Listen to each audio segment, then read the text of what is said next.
Hello everybody, just giving an update on this Monte Carlo LS project. I know it's been a bit, but this Holley EFI system, we're using the Holley Terminator X, was on back order for 3.5 months.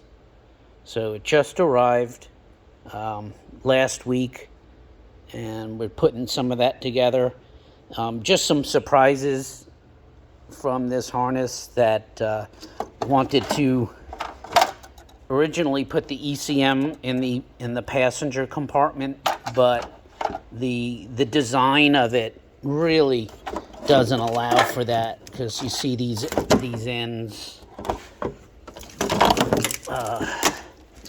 If you went through where the stock harness goes through, you see that's about, you see the harness would plug in there, and if you ran that through where the passenger side kick panel is, it'd go through maybe the firewall right about here, and then you'd have these stuck into the AC box over there.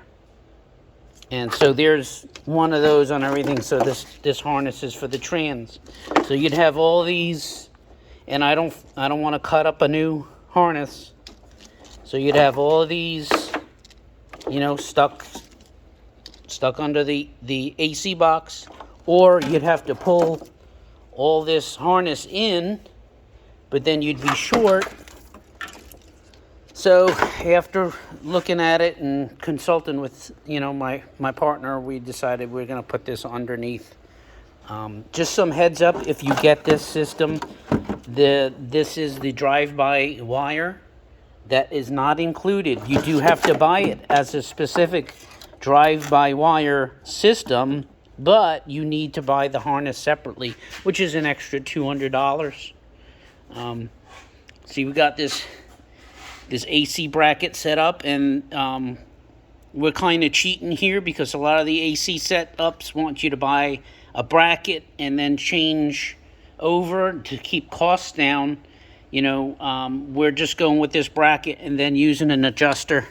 So I have an adjuster here, and then this is what I'm using, this little belt. If you guys can see that, that's what I'm using that's like a belt length tool. You put that in, drilled. I cut an old belt, I routed it how I want it to go, and then measured the distance between the zip tie and add that amount to the number on the belt.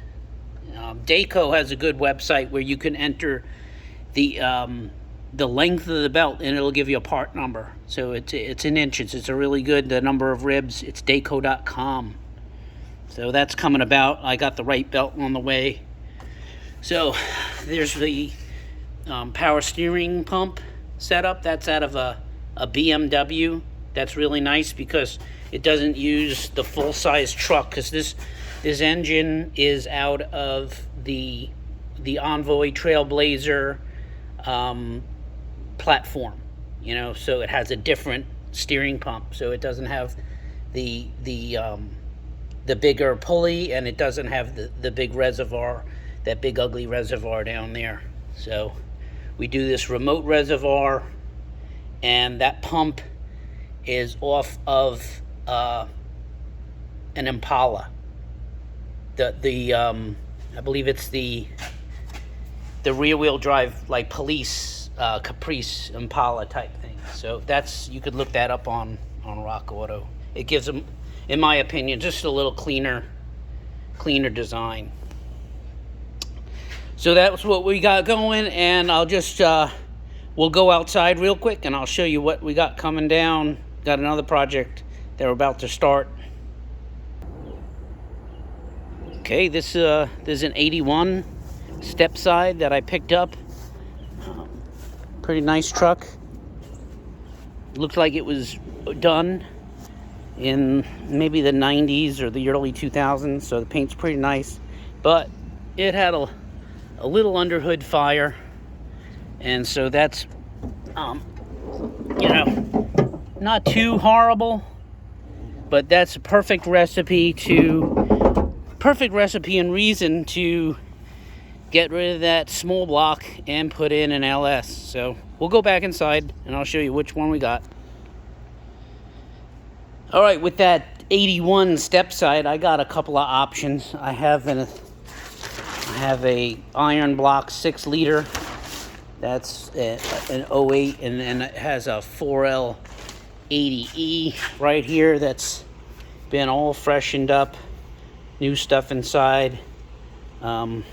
Just waiting on a couple of parts there. That's the intake off it. So that's one of our options. And then we have another option, what I'm kind of leaning more towards is the all aluminum 6 liter from a Trailblazer SS, and this has, the 4L60E. I'm leaning more towards this because this engine is ready to go.